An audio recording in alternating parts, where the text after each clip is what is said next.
Hey everybody, it's Jim Riley. Welcome to Musicians on the Record. Now, without further ado, hit it.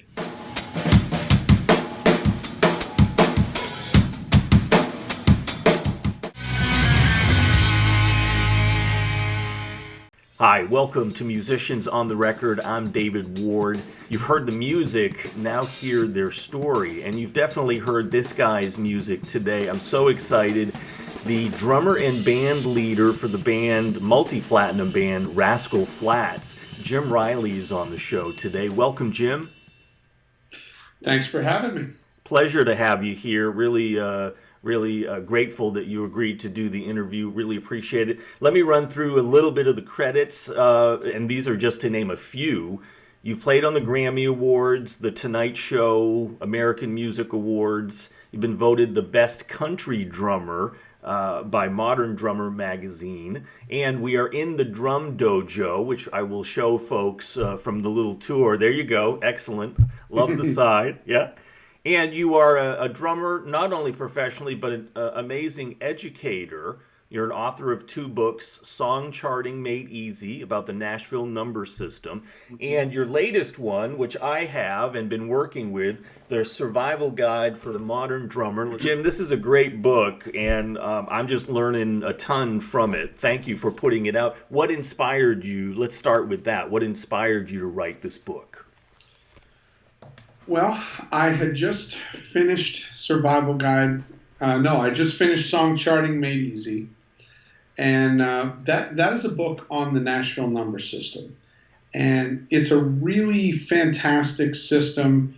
The book is really well written. It's been very well received. But it's on a subject that if you don't get to explain to people what it is, they may not even know how much it could really help them. So I said, well, the first thing is I've written this book. It's essentially on music theory. Yes. So what I wanted to try to do was write my first drum book. So the truth is I started with the idea that maybe what I would do is write a book on country drumming. You know, I'm a guy from Massachusetts, but I'm a guy that's lived in Nashville for 20 years, so I thought, well, I'm probably a pretty good authority on that. And at that point, I decided to stop in my tracks and say, wait a minute. You've never been just a country drummer or just an anything kind of drummer. I've made my entire living being able to play every style of music, from pop to rock to metal to country to reggae to blues, to hip-hop. I mean, and so what I wanted to do was I wanted to try to create a resource that was a little bit more reflective of my experience as a drummer. So what I decided to do was I looked at what there was, and I saw some great resources out there, and I said, well, the thing that I need to really do is I need to make the examples as real-world as possible, and I need to make sure that the play-alongs are of a phenomenal quality. Because what happens is you'll either have someone that has a small amount and they're very good quality, or you have a large amount and the quality diminishes, because who's crazy enough to spend 2 full years on recording music? Well, apparently only me. So I spent 40, I used 40 musicians over the period of 2 years, so that I was able to use country players on the country stuff, metal players on the metal stuff, blues players on the blues stuff, actual working musicians in a Latin band for the Latin music, great jazz players for the jazz, and so on, so that everything had a very, like you really felt like you were immersed in that style. And that way, for people who are like, they're maybe like, you know, I've played rock and I've played country, but I've never played any jazz, they've got a situation where they can walk in and I can show them the basics of what to play. And once they get in there, they're in such a inspiring musical situation that it makes it a lot easier to learn. And I think that that's been the thing that has really resonated with people is the quality of the play-alongs. I took so much care, spending just 2 years on just the music, which was a lot of time. The whole book took 5 years. Wow! But I'm really glad that it's done, and now I get to use it as an educator instead of having to spend every day, as I was in this room. I spent every day for a couple of years working on it. Wow. And I'm imagining, I mean, this must be incredible with the drum dojo and teaching your students, right? Yeah. I mean, it's amazing how much this book is finding itself as a resource in multiple places. Yeah. But certainly here at my studio, it really works great. Before I had this book, I would go, okay, I'm going to use some examples from here. I'm going to use some examples from here. I'm going to pick out of this book and choose out of this book. And essentially what I was able to do is kind of pull a lot of that stuff into one area. I would never say, this is the one and only book that I'm ever going to use, because there are some other resources that I really enjoy. Mm-hmm. But as far as drum set, I start kids in the 6th grade, and we're playing the jazz stuff, we're playing the pop stuff, we're playing some of the world stuff. I can use it from that level all the way up through, the kids that study with me that are college, or even like with the drum camps that I've been doing that are with adults. So can we talk a little bit about your story? You mentioned you were from Massachusetts. Let's talk a little bit about how a kid from Massachusetts got to where you are today. When was it that you first fell in love with music and drums? So I think I was in love with music before I even understood that I was in love with music. I mean, it was just something that was always a part of who I was from my earliest memories. I was writing music. I wanted to play music. I'd get together with my friends, and I would get mad because they weren't taking our band seriously, and we were 6 years old. I asked my parents if I could start playing drums when I was in the 4th grade. Okay. They did not let me start because I was, not doing well in school and not getting along well in school. And so they said, well, we don't want to add another thing in there. So 5th grade, I asked them again. They said no. Finally, they figured out by 6th grade, A, I wasn't going to stop asking, and B, whatever was wrong with me wasn't going to be fixed by not having me play drums. So they said, well, let's throw the drums in there and see what happens. Right. Let him hit things. The truth is that it really helped coalesce my whole personality around the music. My main inspiration was probably my initial inspiration to play drums was probably Peter Criss. Yeah. I saw a commercial for Kiss Alive or Kiss Alive 2 when I was a kid, and just seeing that drum set, just on that riser that was kind of rising up and the drums going around them, and with the big I was cats. like, oh man, that is the job that I want for sure. Right. And so that was my inspiration, I would say, to start.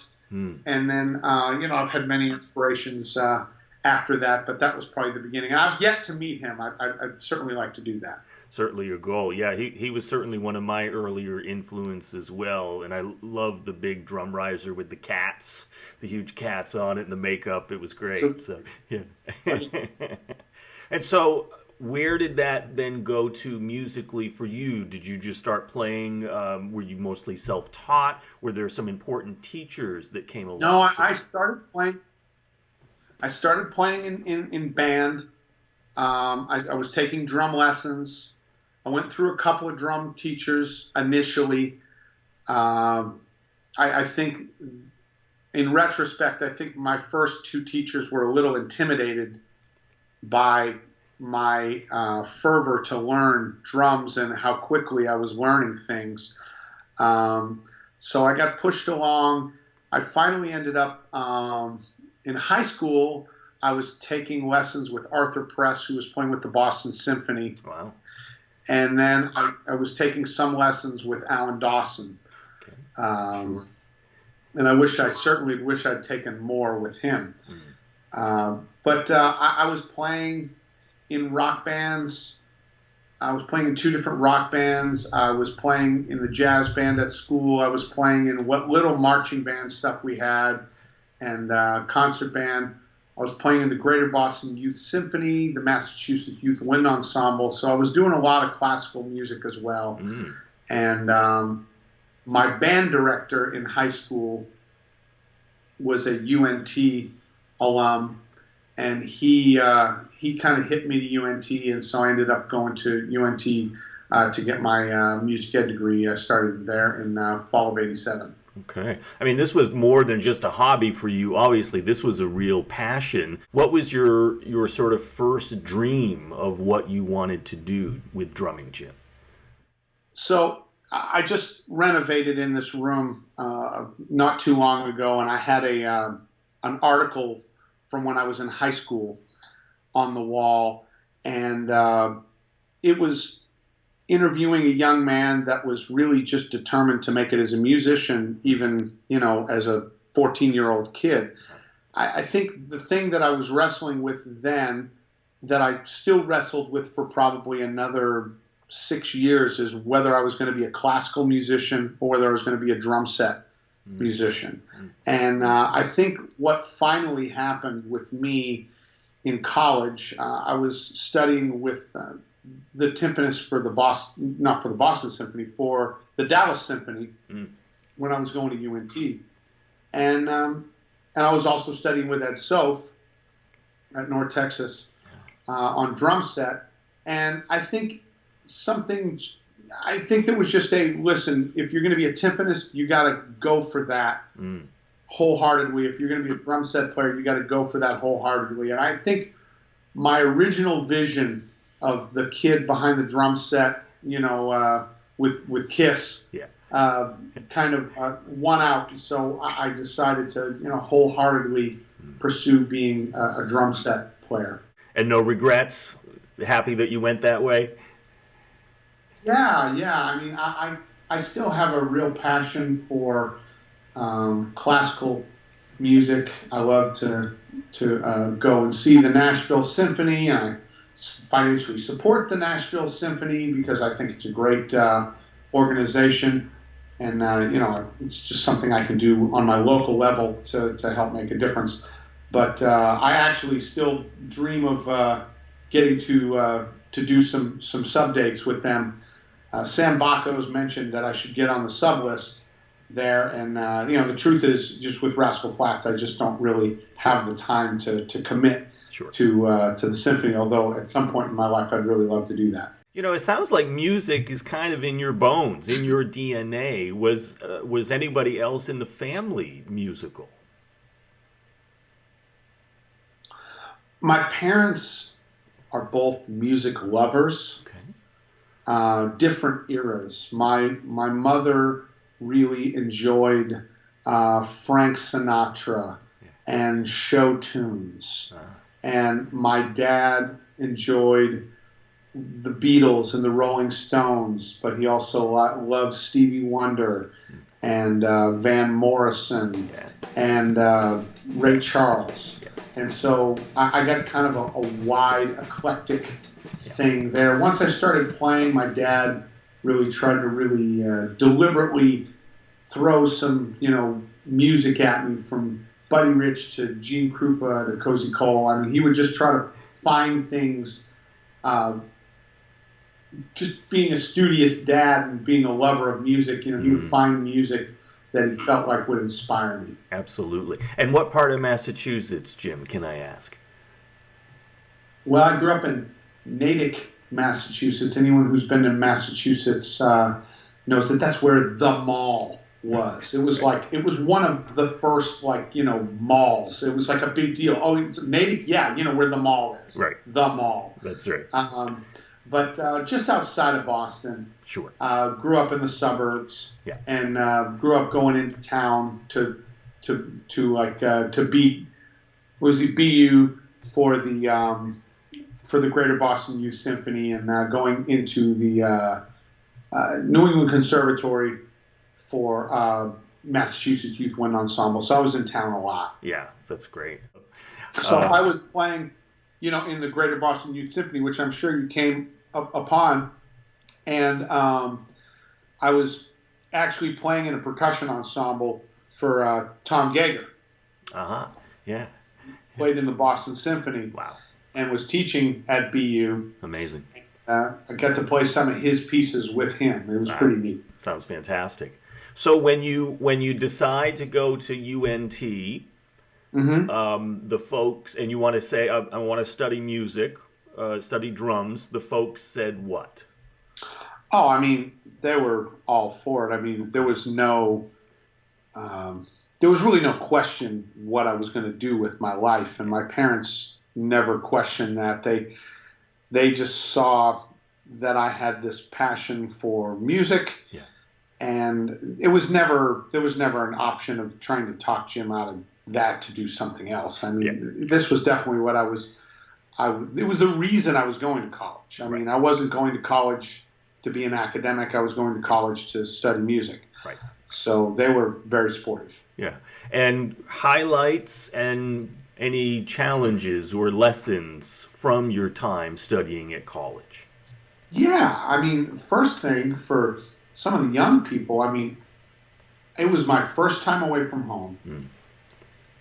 It was my first, it was the first time anyone had really asked me to study. Yeah. And I was horrible at it until I figured out how to do it. And the third of the trifecta was I had my first girlfriend. Yeah. So it was just, my first semester was a disaster. Sure. A lot of distractions. So had to figure out how to pull it together. Yeah. And so, because I realized, listen, this is an unsustainable model here. So I had to learn how to study. I had to get committed to it. And so that's what I did. I learned how to study because I knew that if I could keep my grades up, I could keep studying music and getting better and being exposed to all the great musicians and music that I was being exposed to there. I didn't want that party to end, with this, where I was learning so much on a musical sense that I had to learn how to do all the other stuff on the fly. Yeah. And what kind of system helped you sort of get that together, Jim, that you could, learn and study more? I mean, it was nothing. It was nothing special or specific. Okay. It was, for the first time in my life, I had to be committed to being a student, right, to being a real, honest to goodness college student. Because in high school, I was not really challenged to study. I think a lot of times they're just kind of pushing you along. Right. And college, they don't care. I mean, if you don't make it, they're fine with that. Right. Yeah. So they don't have the same kind of dropout standards that that they're worried about in high school. So right. So I just had to really learn how to do it, and that's what I did. Yeah. And obviously UNT, University of North Texas, right? Yeah, University of North Texas. For those who don't know, as musicians, just look it up. I mean, it was actually the first university, either in the United States or the world, I don't remember, to offer a degree in jazz studies. Oh, wow, amazing. And it is one of the largest music schools in the country. Oh. And it is certainly the largest percussion department in the country. Amazing. It's great. Yeah. So you go from UNT then, and I imagine you're learning the scene, you're gigging at this time as well? Yeah, well, I mean, so my time at UNT, I was studying with Ed Soph, who's a phenomenal teacher. He actually just retired from UNT, and they're going to be announcing his replacement pretty soon. I got to be around a lot of phenomenal future great drummers like Keith Carlock. Yeah. We were on the drum line together at UNT. Jason Sutter was my roommate at UNT. Some interesting people like Eric Johnson, who founded Innovative Percussion. Yeah. So all the innovative sticks and that line. Eric and I were in percussion ensemble, and there was tons of people that were in the marching thing that have kind of gone on to become, really influential in that area. So I had a great experience at UNT playing every style imaginable. I was playing in the jazz bands, playing in the percussion ensembles, playing in rock bands on the side. And when I graduated from UNT with my degree in music education, I very accidentally happened to get a job teaching music for a school district in the Dallas area. I did that for a year, and I went, boy, this is great, and I'm really good at it, and I really enjoy it, but I'm not pursuing my dream of being a professional musician. So I decided to quit that job, much to my mom's dismay, because she was so happy to say, my son is a teacher, and I just decided I was going to only make moves that were going to get me towards being a professional musician. When for you, Jim, from there was that first big break that helped you get to where you are now? Well, I was being a professional musician in Dallas. I had jumped around a little bit. I lived in Kansas City for about 2 years, and I said, you know what? I've really got to go where I know I need to be, which is Nashville. For me, it was funny. A very influential meeting for me was the day that I met Larry London, which is also the day that I met Dom Famularo. And, Larry was a phenomenal player, had played with Elvis, had played with Steve Perry, Journey's Raised on Radio. He had played with Adrian Belew. He had, and by the way, about half of the country records that have been made in the last 20 years at that point. He was the guy in Nashville. And meeting him really kind of cemented this idea that I needed to move to Nashville, because that's where the music that I was hearing, and you have to understand the timing too. When in the early 90s, like I love all that early 90s grunge stuff as a listener, but as a musician, it's really easy to kind of listen and go, there's maybe one great musician in that band, and then there's some good musicians. And I was listening to the music coming out of Nashville, and the musicianship was so high that I was like, wow, I mean, I got to go there. I want to be a part of that. So I moved to Nashville in 1997 with really not a great plan. I didn't have any money saved up. I didn't have a really great lead on where I was going to live. I got a job at a drum shop. I somehow got them to let me stay at the drum shop. Kind of like Billy Bob Thornton and Sling Blade, I mean, it was just sort of, they were like locking me in the shop at night, Right. And then I was going out and networking and meeting people and playing gigs. And when the drum shop closed, I was still networking and meeting people and doing gigs, only I didn't have a place to live, so I was living in the back of my truck for a couple weeks. Wow. And then Rich Redmond actually called me and said, hey, I'm going out of town for like 2 weeks. Can you watch my cat? And I was like, give me the keys to your apartment. I'll watch your cat. Right. So he gave me the keys to his apartment. I basically moved in, and we lived together for about 6 months. Yeah. And at that time, I was working at Pearl on the loading dock. Wow. Just unloading boxes. I mean, they could have been boxes of furniture, but for me, the fact that they had snare drums and hi-hat stands and all that kind of stuff made it a little bit better. Wow. So the first year I was in town, I was just gigging and working at Pearl, and just trying to meet people and make some sort of break. And the thing that happened for me, it was just real innocuous. I had played a gig with a bass player, 6 to 10, paid $40 at one of the local gigs, and he called me up one day. He said, "Hey, I got a gig for you." And I was thinking, well, where and when? He's like, "No, this is an artist gig. I've got a gig with a guy named Mark Chestnut." And I was like, "Oh wow!" I mean, this guy in the late '90s was a really big artist. Yeah. And so I said, well, "What do I got to do?" I was just like, he says, "You don't have to do anything. They're going to come see you play. Just let me know when you're going to be playing somewhere you want them to come see you." So they came and saw me play. They hired me, gave me the board tapes. They were tapes, and some charts, and they said, "We'll see you in 2 weeks." And my first gig with those guys, I was playing on the very first season of The View up in New York City. So it was Barbara Walters' first season of that show. Wow.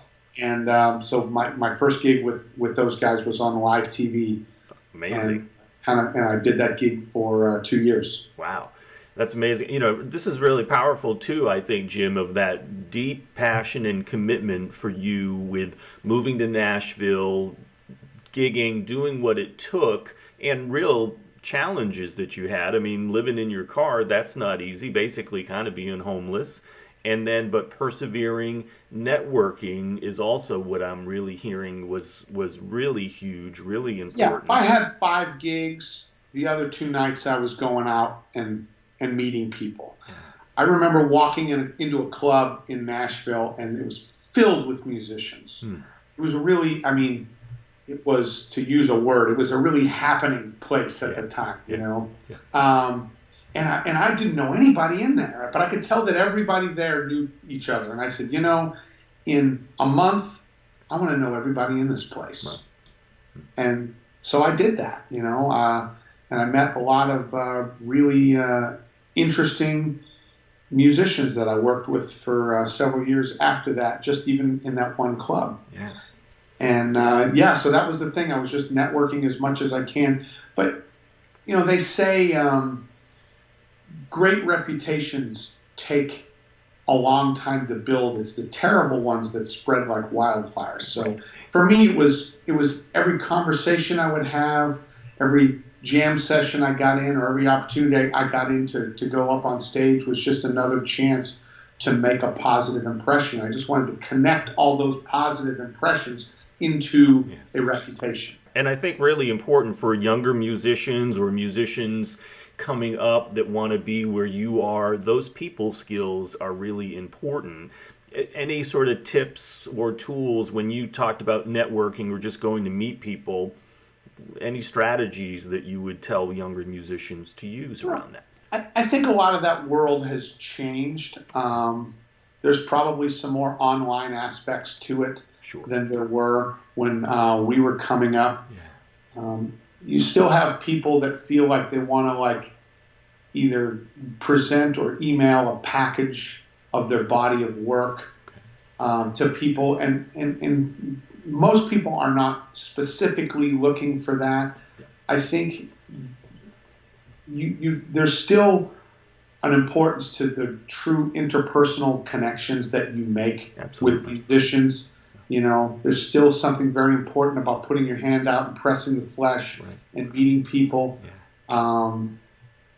You don't need a packet. You don't need cards. We're kind of in an era beyond that. Right. You can just go, be patient. I think you can be a young player and go, I'm a great player. I want to get up and play. and they don't know that. They don't know you. Right. But if you're too pushy, they might think, wow, this young guy is just a cocky, he's kind of a jerk. Yeah. So sometimes you just have to be patient. You got to, you know, go to a club and meet somebody on the break, and then they say they may get you up, and then you wait till 2 o'clock and they don't get you up, and then you come out the next night, and then they're looking at you going, oh, here's the guy from last night. I didn't get up. And then, you know, at 1:55 they get you up, and they go, oh, wow, that guy wasn't so bad. And then the next time you show up, you know, they're more than happy to get you up. Right. And it's not as much, I mean, the drummers are a great network. Certainly we have one of the best like social networks of players. Yes. You know, you definitely want to be meeting the keyboard players and guitar players, singer-songwriters. Right. Those are all great people to meet. Yes, and certainly the bassist as well, right? That's the rhythm section, right? Of course. Yeah. An amazing transition. You get the gig in New York on The View, and you're playing there. When did Rascal Flatts come about for you? Okay, so I was playing with Mark Chestnut from 98 to 2000. In that time, I had met Jay DeMarcus, who's one of the three primaries of Rascal Flatts. He and I were playing $40 pickup gigs. He's a great piano player. He's a great bass player. I mean, great at both of them. A really good singer. And so we were gigging together a lot. 99 rolls around. One of the opening acts on the Mark Chestnut tour is a female artist named Shelley Wright. Shelley has a new band leader, Jay DeMarcus. He hires a new guitar player, Joe Don Rooney. And so there's two of the three future Rascal Flatts playing in the opening band on a tour that I'm headlining on. So I'm playing on the weekends, and we're hanging out, seeing each other every night. Then a lot of us are playing. Actually, me, Jay, Gary, and Joe Don, we're all playing gigs together under a different name at the Fiddle and Steel Guitar Bar in Nashville, which is now a hole in the ground, getting ready to be a boutique hotel, unfortunately. Okay. But, you know, these things happen. They do, unfortunately, yeah. Well, we were playing $40 gigs just in a club up there. And so when those guys decided to pursue getting a record deal, they basically said, hey, when we get a record deal, we'd love for you to come out and play with us. And I said, well, you know, if that happens, I'd love to consider it. Sure. And it's a much longer story. I'm going to condense it here. Sure. They got a record deal. They played me the first 4 songs that they had recorded, and I thought that they were amazing. And they asked me if I would come out and play drums with them on the road, and I said that I absolutely would. And so I quit my job with Mark Chestnut, who had, you know, over a dozen #1 hits. Wow. And went to go play with my friends whose record hadn't even come out yet. Yeah. But I believed that they could have a very big part of shaping the future of the Nashville sound, and they definitely have been able to do that. Yes. They were one of 2 kind of branches of country music at that time, and the question was, is it the music going to get back to more traditional, or is it going to get more pop? And the truth is that it did both. Right. So you had Brad Paisley and people on one side, and you had artists like Keith Urban and Rascal Flatts on another side, and it just really grew into an amazingly huge genre. So I felt great about my decision. A year later, they decided to make me their musical director, and I've been there ever since. So can we talk about that? Because you're not only the drummer, but band leader for Rascal Flatts. Tell us, what does that entail, band leader? Yeah, I mean, someone's got to be in charge of that sort of thing. Now, it's a lot clearer when you're working for like an individual artist. Yeah. You know, you're working for a single artist, and there's a band, and there's someone that has to be in charge from a musical sense, an organizational sense, a communication sense, and that's me. Yeah. Now, when you add the fact that two of the artists that I work for are also in the band, yeah, it makes it more complicated because they are still and always my bosses, but yet there are times when I'm not telling them what to do, but I'm saying, this is what we're doing. Yeah, right. And it may be, from like they asked me, okay, to put together set lists. So I'm calling them up and telling them what we're doing. I may be telling them, like we did a crossroads with Journey, and so I had to kind of keep their feet to the fire to go, I know that you think you know these songs. We all think we know them. Yeah. But to perform them with Journey, we need to get them on a different level. You bet. Yeah. So that's where it becomes interesting because, of course, I love and respect these guys as my bosses, but sometimes, I have to also just make sure that we're all on the same page. Yes. The main part of my job with Rascal Flatts is, hiring musicians, unfortunately sometimes letting musicians go, making sure the band is prepared for whatever's coming up. If we've got new material that we need to learn, I need to make sure that they have it. I need to make sure they understand what key we're playing it in. I need to make sure it's clear what instrumentation we're going to be using. We have multiple people that play multiple instruments, so just making sure that we have the instrumentation clear, yes, so that everybody knows that what we're doing there. Working on the new record, Jay said, "Hey, I need you to write charts for these tunes." So I wrote the charts to the tunes. There's a million little things that I do, but basically I love to be as involved as they want me to be, and they know that I have a passion for their music to be presented in the best light. So they trust me with that, and so I try to make sure that I'm keeping the band part of it up to their vision. So as far as writing, I don't do any writing for the band.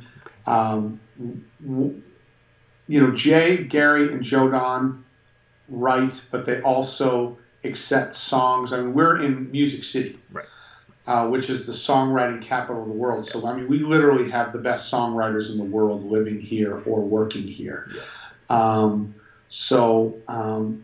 I can write, but, that stuff gets taken care of on a level that's happening outside of the area that I'm working in. Yeah. So they may ask me to write the charts, but if you know anything about the national number system, it's really just a harmonic analysis of a piece of music, and it's fascinating stuff. The national number system, if you don't know it, I mean, it's really based on, instead of do, re, mi, fa, sol, la, ti, do, it's 1, 2, 3, 4, 5, 6, 7, 1. So if we're thinking about a song that goes 1, 4, 6, 5, right? Yeah. So that's a common progression. Mm-hmm. So all I'm doing is I'm listening to the demo, I'm writing the harmonic analysis out, and the national number system leaves enough room for great musicians to create. It gives them a detailed enough environment that they know exactly what they need to do, but it leaves out all the small things that a musician can do to make it special. It leaves that up to them. Yeah. It's a really fascinating system. So like I said, when we went in to do the new record, They ask me to write charts out. I write the charts out, come to the studio, and hand these charts out. And the Nashville number system is really one of the secrets to why Nashville is, like the recording capital of the world right now, because we can record, tunes like that. It's shockingly fast how quick we can move when we have these types of charts. Absolutely. And so, we recorded three songs a day for 2 days on the days that I worked. So can you talk a little bit about your mindset, your preparation, and the differences between when you're going into the studio to record an album, whatever they're calling it these days, or when you're playing live in front of 50,000 people, or on the Grammy Awards or the CMAs? What's your mindset like? I think it's similar. My goal as a musician is very similar, although I may execute it in a different way. My goal is always to give the music what it needs, to play for the song. So going in to record on an album, and the new album, the new Rascal Flatts album, comes out April 19th. It's called Back to Us. The single is, what is the single called? I played on it, I should know. Yours If You Want It. Okay. It's a top 20 single today.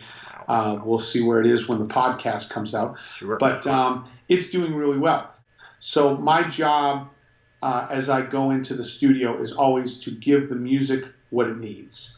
And in that case, it means to give it solid, concise parts, creating grooves that really support the song, creating fills that that properly connect the sections, and to make sure that I'm building the entire structure of the song from intro to verses, chorus, bridge, solo, outros, to make sure that all the parts are unique enough for every section, and to make sure that the song builds from beginning to end. And I will say that I think a lot of people have this feeling like they listen to a finished product and they go, I could do that. And they go, yes, I believe you could do that. You can do that.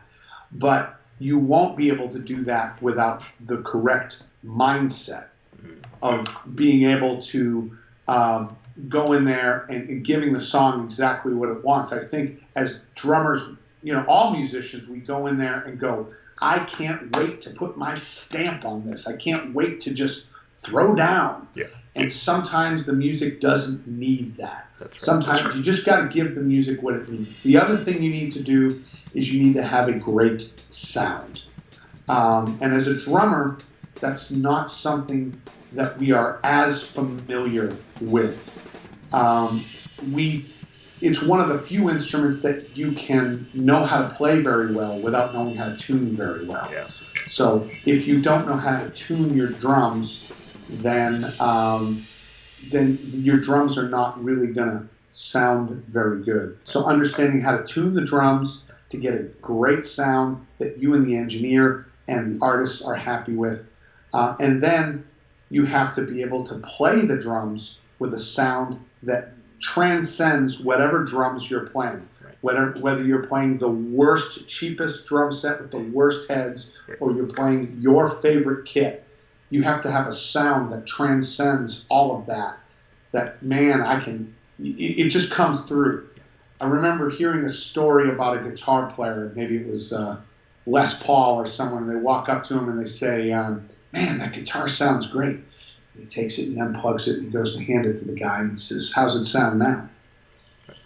You understand? I mean, the sound for him was here. The sound was here. We have to bring our sound as drummers. We have to bring our sound with us.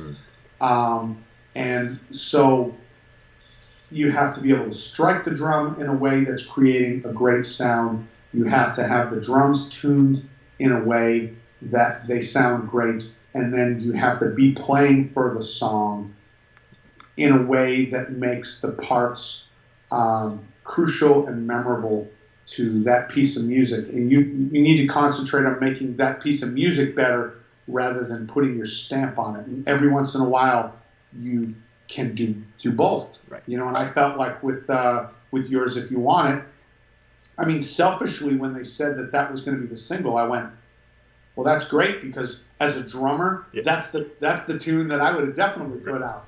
But they were putting it out from a song perspective. They felt like that was the best one. So in this case, I felt like I get to put a stamp on it because I was playing for the song. Yeah, so you talked a little bit about tuning as well. How do you get some of those sounds, Jim? Well, I'll tell you what's been really neat. On this record, I was actually able to bring in my drum tech, Craig Krolicki, who's been with me for 10 years. And, you know, the way that we have always gotten sounds, it's funny. We did a drum camp in here a couple weekends back, and Craig was talking about, he said, man, you know, Jim's ear is so good, you know. And I'm going, oh God, is he setting me up for a bad beat here? Yeah. And sure enough, I tuned a 10-inch tom, and then he took the 10-inch tom and he said, if you hold it on here and you listen and you tap, it's going to make this pitch. And darn it, if it made exactly that pitch. Wow. On both heads. So I got lucky. I was like, oh good. Yeah. But what Craig has always done is he listens to the way that I tune the drums, and then he goes back and harmonically analyzes where I have the pitch of the drums. Wow. So when we went into the studio, he got new heads, put them on the drums, stretched them out a little bit, and then he tunes them to the pitches that he knows that I'm comfortable with. And I don't know exactly what those pitches are, and I'm sure they would be different on different size drums, etc. What we used was 10, 13, 16. Okay. Which is a nice spread. Yes. So Craig went in there and tuned the drums to those pitches. Now, I will tell you one of the things we were using, coated ambassador heads on top, clear ambassadors on the bottoms. Okay. And the bottom heads are tuned about a half step above the top head. Okay. And so they're a half step higher on the bottom than they are on the top. Okay. On the Rezo head, they're a little higher, half step higher. Yep, they are. And that's because when the column of air, when you hit the drum, the first tone that you hear is actually the bottom. Got it. Do you usually tune low, medium, or high your batter heads? Pretty low. I think, as drum technology has gotten better, the ability to tune low on drums, I think we hear a lot of old jazz recordings, and the heads and the drums just weren't ready for the low sound, so they tuned the drums up where they could get them to sound great. Right. These days we can get the drums to sound great low, so we're able to do that. We did that, and then Craig tuned my snare drums the way he does live, but I ended up taking the snare drum down lower in the studio to get kind of a beefier, throatier sound. Yeah. Live, we were trying to get get it to kind of cut through, and in the studio, we were trying to get it to sit in the mix a little bit better. So, it was a great experience having him in there. So basically, I was able to just kind of walk in, retune the snare drums a little bit, and we were good to go. On the bass drum, we use the Power Stroke 3 head, and then I've got just a household pillow, a bedroom pillow in there. And you guys have some touring plans coming up for this summer on the album as well? Yeah, I mean, this year honestly is a little weird for us from a touring perspective. We're not doing all of the big amphitheater shows that we usually do. There's some venues that people have seen us over the years where, we've played that venue 10 years in a row. we play it, and then 9 months later we're playing it. Right. So what they decided to do this year was to take a year off of all of those usual things, and we are doing some different gigs than we've done before. And so it's been a lot of fun, but frankly, we're not touring a lot. So if you did want to see Rascal Flatts live, just go to rascalflatts.com and check the dates there. Yeah. We're probably playing about 50 dates. Most of them are happening this summer. Yeah. And so right now, the guy's schedule has allowed me to, do my teaching. Yeah. I'm doing more drum events, doing the Chicago Drum Show this year, which I've never done. Nice. I'm looking at doing an event. I'm going to be announcing an event up in Canada that I'm going to be doing this summer that normally I just wouldn't have the time to do. So I'm just kind of making some time to do some different events. That's great. Wonderful. So for you then, what kind of career highlights come to mind, Jim, and what's also things or goals that you haven't accomplished yet that you want to in your career? Yeah. I think when I first started getting to play on this higher level, there were some neat things I got to kind of check off. The first time playing The Tonight Show was huge for me. Playing The Letterman Show, growing up and watching those shows, that was huge. Playing the Grammys, touring and playing Madison Square Garden. Right. I mean, stuff like that, was just hugely iconic stuff that I always wanted to be able to do. Getting to play on some hit records has been, something that has been neat. This new single with Rascal Flatts. Yeah. That's been really huge. As far as like things that I look at towards the future, I love teaching, and so the opportunity to continue to teach. The great thing about that is I feel like I'm going to be able to do that for years and years, and it's something I have a little bit more control over, and say being able to play with a group on the highest level. I don't know if or when it'll end, but I never take any of it for granted. So I go out there and play every show like it could be my last, because I've been playing on this level now for 20 years, and it's been phenomenal. Right. I think certainly putting out my books has been it's something I never thought when I was a kid I was going to be writing books. Yeah. But this book here has certainly been a huge career accomplishment. It's amazing. And I think that it's helping me bring my career to a different level in terms of what I can do as an educator on a global level. I mean, you and I are both friends with Dom Famularo, who is really, he has been absolutely the global ambassador of drumming for 25 years at least. Right. And it's phenomenal. And so getting to do, I went and did an event with him over in Switzerland, and I hang with that guy as much as possible because he does something that I would really aspire to do, and few will get the opportunity to do. So I'm just trying to expand what I do as an educator on a global level, because I just like being a positive influence in as many young musicians' lives, and so I try to spend a lot of time doing that. And that's why 4 o'clock today I'll be right back in here teaching kids. Right. And that with Dom was for the sessions.org. Is that correct, Jim?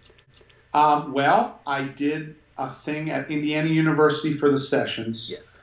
And Dom and I did something for Percussion Creative, which is a group in Germany, but we were doing a Swiss chapter of Percussion Creative over there. We did a day of percussion type thing. So it was me and Dom and Todd Zuckerman. Oh, great! Yeah, another great drummer. So yeah, it was great. And then there was some European artists there as well. But it was really fantastic opportunity. And of course, the best part about it is just hanging with Todd and Dom and just hanging with the guys. It was the same when I did the sessions. They invited me to do something on the sessions this year, and I hope to do more of that because I think that again holds some of the same things dear that I do, which is just trying to help young players and players that want to get to a new level find their way there. Last two questions, Jim, because I want to also bring a little bit back from our earlier discussion. In addition to Peter Criss, who we both love, who 3 or 4 sort of main drummers that really influenced you to play? Yeah, I think some drummers that continued and continue to influence me, both to play and to continue to get better. I think after Peter Criss, I made that logical step for guys that are about our age, and I went into to listening to Neil Peart, and of course Neil Peart was super inspiring to me, and I learned a lot from him. I started to really get into guys like Chad Smith, amazing and Will Calhoun, right? Yes. Both of which I've had the pleasure of getting to meet and hang with. But guys like that really showed me a new generation of drummers that I really was inspired by. Some off the like Trelock Gertu is someone that really inspires me a lot. His playing, there's a record that he did with John McLaughlin called Live at Royal Festival Hall in London. And it's phenomenal playing because he's an Indian-born guy that grew up in Europe and plays tabla and drum set simultaneously. Wow. And so he plays, at that point, he was playing with no bass drum. Wow. And so some of the things that he was doing continue to inspire me to look at the drums just a little bit differently. And of course, having some of the Indian DNA in his playing from the tabla, his sense of timing and counting is just phenomenal and inspiring to me. Drummers like Manu Cachet from France, who Dom got to hang with at the sessions in Paris. Manu is, such a smooth drummer, and listening to his drumming on Peter Gabriel records was hugely inspiring to me. Going back and listening to John Bonham and realizing that John Bonham was a drummer that could walk into any age and play. He could walk into today's music, and he could record on a Katy Perry record and sound awesome. And I mean, he was just a drummer who's playing transcended the time that he was in. And I'm constantly inspired by lots of today's drummers, even guys like contemporaries like my friend Keith Carlock, who just looks at the drums really differently. Mark Juliana, guys that are my peers and even younger than me, like Mark, but that continue to inspire me to get better. And most of all, my students really inspire me to get better. I mean, I wrote this book for my students Right. and for me. And I'm a student of this book now. So like there are things in there that I think I play really great, and then there are things that I'm still working on. Yeah. And when I get them better, I'll put them out there and I'll let you hear them. Well, I think it's pretty good. The ghost notes are killing me in here, Jim. You're amazing at the ghost notes in some of these things, and I'm still trying to get there. So the one thing that I did in that book very well.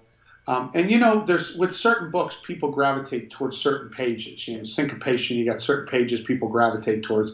In that book, people have really gravitated towards those ghost note pages because I do a really good job of breaking down. I think people are really scared of ghost notes, and rightfully so.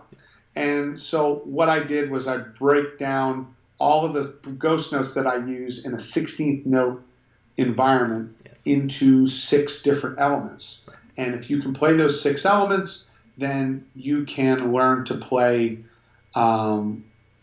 almost all of the ghost note stuff you would ever want to play. And it's a really great place to start. And I can actually give you a little quick demo of some of that if you'd like. Would love it. Absolutely. Please. Yeah.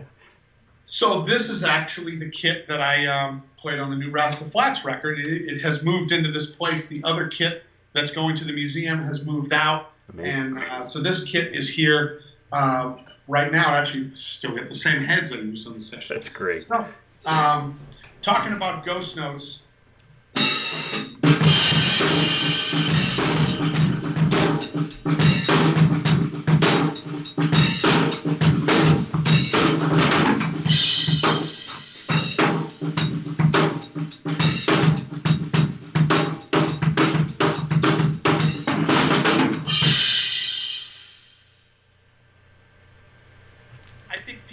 Intimidated by them, but really in my book I break it down to 6 elements. The first one is the single tap, so I'm going the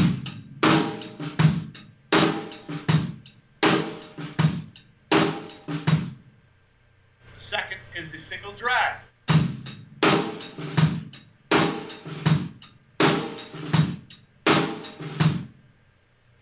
The next is something I call the backbeat stutter, which has got this element.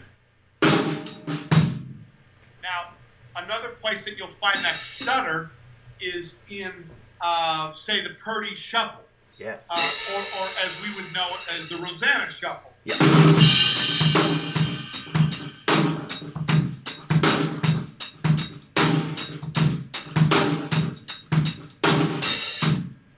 So, on that, it requires you to be able to play an accent followed by an interview.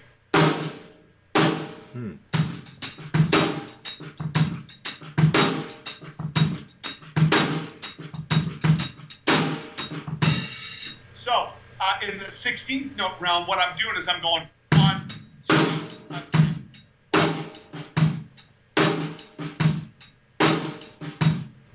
The 4th element is what I call the middle 2, and that is of the 4 16th notes.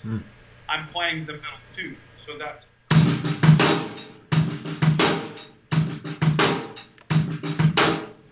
course, you start adding these things together. And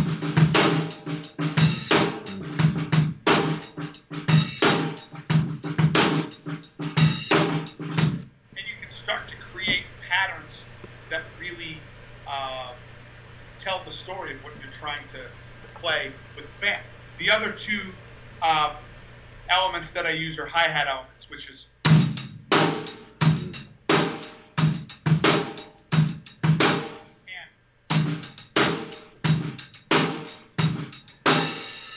so you want to put that together.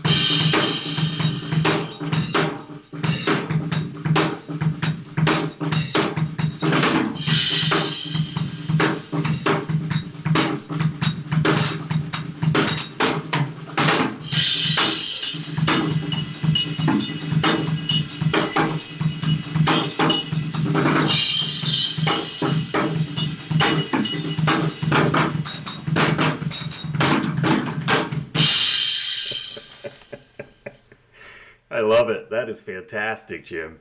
That's really great. Man, I can just study that right there, right? From the book. So I actually do a breakdown. I've got a video on moderndrummer.com and also on my YouTube page that breaks down those. I'm not trying to hoard information, No. not even trying to sell information. It's like I'm just trying to collect it, put it all in one place. This is one great place that you can find a lot of information. But for me, there's a continuing resource on my YouTube page. Half of the tunes, and there's 124 tunes with this book. Half of the tunes are already on YouTube with me or somebody else in the world doing a great job playing that tune. I play Ludwig drums, I play Sabian cymbals, Remo drum heads.